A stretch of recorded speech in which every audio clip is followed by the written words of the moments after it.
A visita do Zelensky aos Estados Unidos foi um grande fracasso, como vem sendo colocado por setores da mídia, ou foi um grande sucesso, e a gente pode classificar como alguns congressistas consideraram, inclusive, o Zelensky um novo Winston Churchill aí, um Churchill do século XXI. Vamos discutir um pouco mais sobre o assunto.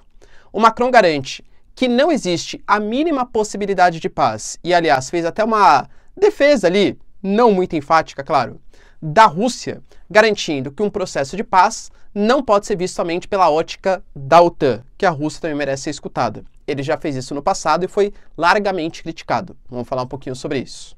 A Rússia responde a essa visita oficial do Zelensky aos Estados Unidos, garantindo que isso só mostra que Estados Unidos e Ucrânia não querem estabelecer um princípio de negociação, de conversação, e que os Estados Unidos faz uma luta indireta, uma proxy war contra a Rússia, e o Putin garante que ele está afim de um processo de paz. Só que quanto mais cedo os ucranianos perceberem como que essa paz tem que vir, melhor para os ucranianos. Óbvio, né? A paz segundo o modelo russo de paz. Se vocês querem entender um pouco mais sobre esses assuntos, e muito mais também sobre geografia, geopolítica, atualidades, política, polêmicas, enfim, tudo para você se manter sempre bem atualizado, já se inscreve no canal, deixa seu like, compartilha esse vídeo, que eu, professor Ricardo, conto muito com a sua ajuda. Belezinha? Pessoal, para quem não me segue ainda no Instagram, hein? @prof_Ricardo Marcílio, que lá eu sempre posto notícias, atualidades e tal. Acho que é bem legal para a gente ter o contato um pouco mais próximo. E claro, se você quiser contribuir financeiramente para o canal, pessoal, sensacional, vai ser muito bem-vindo mesmo, tá? Para eu continuar produzindo conteúdos diários aqui para vocês. Se não, só seu like, seu engajamento, pessoal, sensacional também, tá? Seja membro, contribua, ou então dá aquele like e compartilha com seu amigo que também curte geopolítica. Tamo junto, pessoal! Então, ó, bora lá pro vídeo. O Zelensky, como eu falei para vocês, aliás, o vídeo de ontem que eu gravei estava em plena visita do Zelensky aos Estados Unidos. Assim como estava planejado, né? Ele teve uma conversa ali com o Biden, depois foi discursar no Congresso americano. Alguns congressistas, alguns setores da mídia, estão considerando que a visita dele foi um grande sucesso. E eu vou tentar analisar, né, por que teria sido um sucesso e por que um fracasso. O sucesso, ele está muito na conta de, realmente, os Estados Unidos. Ele anunciou o pacote de mais de $1 bilhão adicionais para a Ucrânia nesse momento e pela primeira vez garantiu uma bateria de mísseis ali com o sistema de defesa antiaérea, o Patriot, para garantir a soberania, ou pelo menos tentar garantir, uma dificuldade de ataques da Rússia, com caças, com mísseis de cruzeiro e coisa que o valha, tá? Fora que também, ele fez um discurso num tom bastante emocionado, falando que os Estados Unidos, ajudando a Ucrânia, não é uma ajuda somente à Ucrânia, mas é uma ajuda, econômica e militar na luta pela defesa da democracia e da soberania dos países ocidentais. É um investimento pela democracia, é um investimento pela liberdade, segundo palavras do Zelensky, tá? A gente teve comparações, inclusive a própria Nancy Pelosi, que causou aí também, né, na metade do ano, quando ela fez a visita a Taiwan e realmente comprou a briga, visitou Taiwan, saiu de Taiwan e a China não fez nada muito agressivo, excetuando alguns exercícios militares. Mas a Nancy Pelosi, ela é a chefe da Câmara ali, né? É uma grande representante, uma congressista aí histórica do Partido Democrata. Ela fez uma comparação que foi corroborada com outros membros com Winston Churchill. O Churchill, quando a Inglaterra e a França, né, já estavam lutando ali na Segunda Guerra Mundial, quando a gente teve o ataque do Japão a Pearl Harbor. Os Estados Unidos decidiu, né, entrar na Segunda Guerra Mundial do lado dos aliados, o que foi uma grande reviravolta na guerra, junto com a participação também da União Soviética, tá claro? Mas o Churchill, ele também foi fazer um discurso no Natal, próximo ali do Natal, né, do Congresso nos Estados Unidos, pedindo ajuda dos americanos para derrotar o nazifascismo. Mais ou menos, né, segundo a Nancy Pelosi, é a comparação que dá para se estabelecer. Ou seja, os Estados Unidos, ele estaria lutando não só por um ideal de ajudar a França, Inglaterra, etc., mas sim um ideal de liberdade contra o nazifascismo, contra esse mal, que existe no mundo, que seria a Rússia. E conseguir engajar grande parte dos congressistas com esse discurso. Será o Zelensky um Winston Churchill da modernidade? E aí, galera, o que vocês pensam? Mas a gente pode ver por um outro prisma também. O prisma, por exemplo, que é falei para vocês no vídeo de ontem também, né? A gente tem hoje dos democratas, óbvio que não é 100% nem de um lado nem de outro, mas dentro dos democratas uma boa vontade em ajudar os ucranianos. Dentro do Partido Republicano, eu diria que mais ou menos, tá? Por exemplo, ontem no discurso que foi feito, a gente tem 213 republicanos hoje no Congresso americano. 86 somente estavam presentes. E desses que estavam presentes, vários deles não se levantaram, aplaudiram quando o Zelensky falou. Os republicanos, eles pensam muito mais, ainda mais próximo de eleição 2024 que a gente vai ter, né? Com o Ron DeSantis, talvez o Trump, enfim, lutando para tirar o Biden e os democratas do poder, em fazer financiamento para a questão de fronteira com o México, recuperação da inflação, e não ficar mandando dinheiro para a Ucrânia. Fora que também exigem uma fiscalização maior de como que esse dinheiro vai ser mandado. Outro ponto importante, o Patriot foi garantido, mas a Ucrânia precisa de muito mais. Por exemplo, uma das coisas que o Zelensky considerava era um tanque chamado de M1 Abrams. Aparentemente, pelo que está repercutindo, ele foi negado pelos americanos, tá? Pela dificuldade de logística, tal, essas coisas. Então, assim, conseguiu apoio, os democratas. No ano que vem, a gente vai ter uma Câmara muito mais republicana, o que pode atrapalhar o envio desses recursos.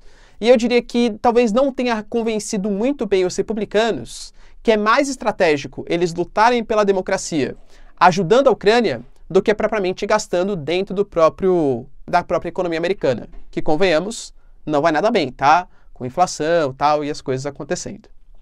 O Macron deu um discurso, mais uma vez, né, garantindo isso, que ele quer fazer uma proposta de paz. Aliás, o Macron, quando sai a Merkel, ele tenta se alçar como um grande líder da União Europeia, mas nem dentro da França ele goza de grande popularidade. A gente teve Macron contra Marine Le Pen, que eu diria que foi mais assim, né? Marine Le Pen contra Marine Le Pen. Ou seja, a galera que gostava muito dela ou que odiava ela. Então a galera mais de esquerda, a galera mais de centro, geralmente foi no Macron, mas não porque gosta do Macron. Acha ele muito cosmopolita, muito voltado para a União Europeia e pouco voltado para as questões nacionais. Embora ele não goze de grande popularidade nem dentro da França, ele tentou se alçar com uma grande liderança pelo vácuo de poder deixado pela Angela Merkel, que aí sim era a grande liderança do bloco.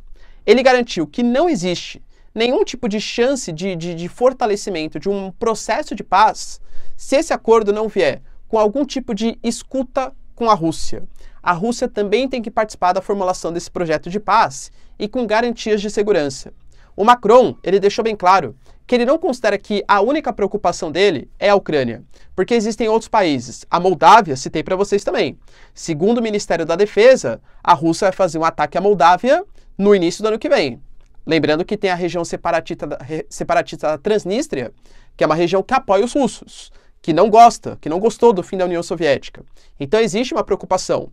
Há preocupações, por exemplo, com o Azerbaijão, com a Armênia, com Geórgia. Geórgia tem a Abcásia, Ossétia do Sul, tudo lá em 2008, tá? Que aconteceu. Claro, a Ucrânia também é uma grande preocupação. O Macron, ele deixou bem claro, tá? Não falou isso explicitamente, mas deixou nas entrelinhas.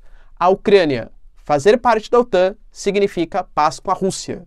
E a gente não pode considerar um processo de paz que comece com a Rússia se sentindo ameaçada. A Rússia, por outro lado, a gente sabe o que ela quer, né? Ela já pediu inúmeras vezes que volte às fronteiras da OTAN como elas eram antes de 1997. Pós-97, a OTAN ela se expandiu e aí abrigou várias ex-repúblicas socialistas soviéticas. Letônia, Lituânia, Estônia, enfim, né? A OTAN ela se orientalizou. Foi um pouco mais próximo das fronteiras com a Rússia. E a Rússia alega que qualquer processo de paz com a OTAN tem que vir com a desocupação militar dessas regiões. A Rússia anunciou, por exemplo, que vai fortalecer a ocupação noroeste do país, temendo algum tipo de ataque por parte de Letônia, Lituânia e Estônia, que vem recebendo armamentos mais poderosos por parte da OTAN, tá? Professor, e existe realmente a chance da Ucrânia e da Geórgia, por exemplo, entrarem para a OTAN? Existe.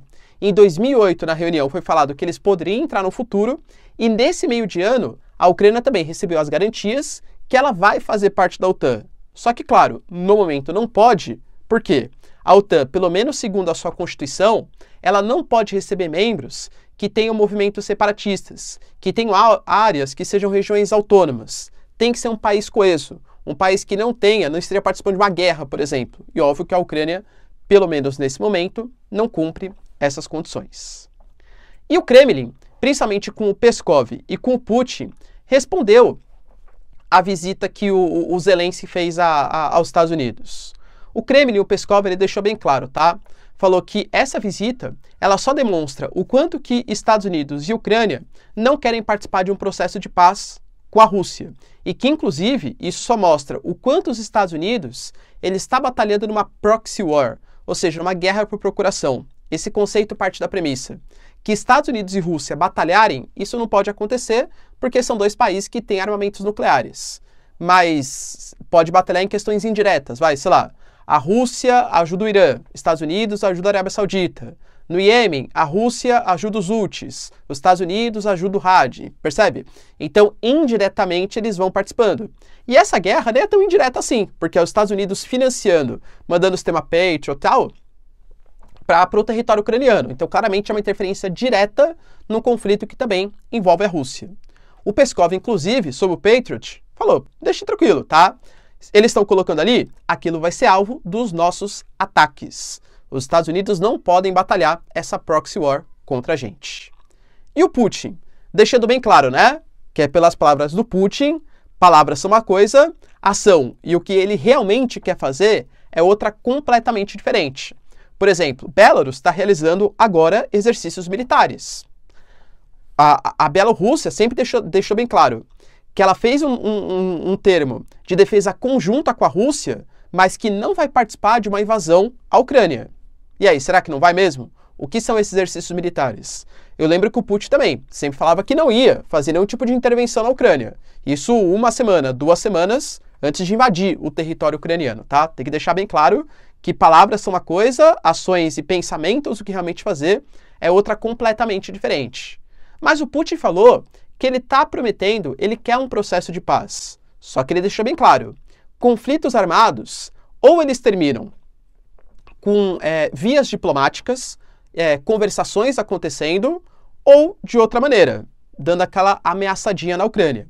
E, aliás, deixou bem claro, tá? Ele falou assim, ó, eu não quero muito falar em números, mas é bem claro que o sistema de defesa russo, ele é extremamente mais poderoso que o sistema de defesa ucraniano. Se a gente quiser realmente partir para cima dos ucranianos, eles não têm a mínima chance. Basicamente foi isso que ele garantiu. E, aliás, até falou, tá mandando Patriot para a Ucrânia? Pode mandar vir, que a gente vai lá e destrói eles, tá?